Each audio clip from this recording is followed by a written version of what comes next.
Сәлеметсіздер ме балалар? Кезекті математика сабағын бастаймыз. Бүгінгі сабағымыздың тақырыбы құрама есептер. Осы сабақта екі амалдан тұратын есептерді талдап, шығаруды үйренеміз. Балалар, біздің бөліміміз қалай аталатын еді? Саяхат. Олай болса, саяхатымызды бастайық. Біздер саяхаттау үшін пойыз көлігін таңдадық. Біздің Қазақстанда көрікті жерлер өте көп. Енді біздің астанамыз қай қала еді? Нұр-Сұлтан қаласы. Олай болса, астанамыз туралы бейнебаянға назар аударайық.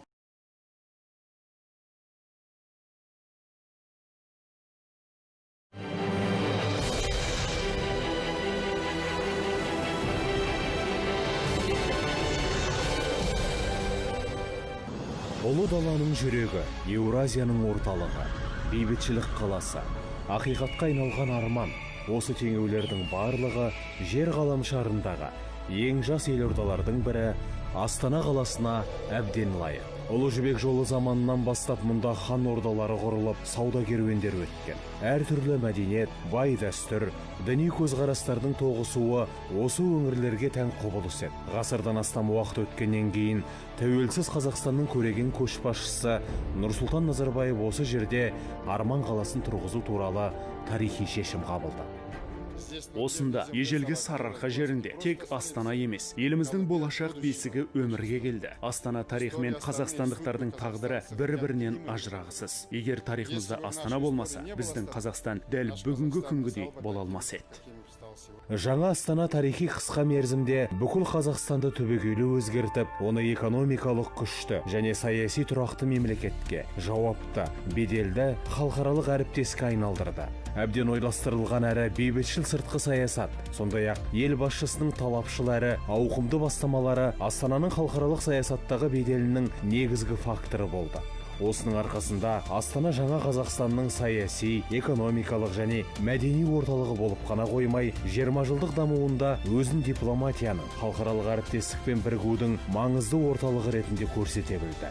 1999 жылы Астана ЮНЕСКО-ның әлем қаласы деген атағына ие болды. Бұл атақ өзін әлеуметтік, экологиялық, муниципалдық секторларды дамыту саласында табысты көрсете білген және әлем мәдениетіне тәжірибелік үлес қосқан қалаларға лайық марапат. Бұл марапат аванс ретінде берілген еді. Бірақ осы жылдар аралығында Астана биік халықаралық сенімді толықтай ақтады. Қазақстан астанасында өткен Европадағы қауіпсіздік және ынтымақтастық ұйымының саммиті тарихи табыспен аяқталды. 11 жылда тұңғыш рет ұйымға мүше елдердің көшбасшылары біріккен қорытынды құжат Астана декларациясына қол қойды. Әлемдік қауымдастықтың көз алдында Қазақстанның астанасы жаһандық әріптестік орталығына айналды. Сырым Астананың 36 фотосуретін басып шығарды. Ол 7 беттің әрқайсысына 4 фотосуреттен орналастырды. Неше фотосурет қалды? Балалар, адамдар саяхатқа шыққан уақытта әрбір қалада болсын, көрікті жерлерді көрген кезде бірінші не істейді? Әрине, суретке түседі және түсіріп алады. Жаңа біз есепті мұқият тыңдап алдық. Есеп не туралы еді?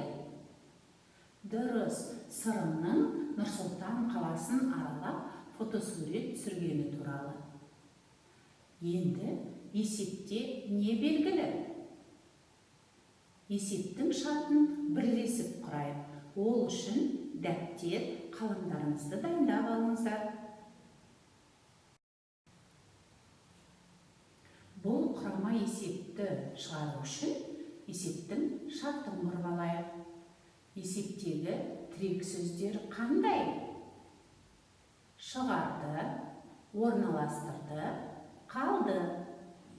Шығарған суреттің саны белгілі ме? Я, шығарғаны 36 фотосурет. Енді ол 36 фотосуретті қалай орналастырды? Дұрыс, 4-4-тен 7 бетке орналастырды. Сонда менің қолымда неше фотосурет қалды? Балалар, біз қалған фотосуретті бірден таба аламыз ба? Жоқ, таба алмаймыз. Қалған суретті таппас бұрын біз әуелі 7 бетке қанша сурет орналастырылғанын табып алуымыз керек. Ол үшін 7-ні 4-ке көбейтеміз. Шыққан нәтижені 36-дан азайтамыз.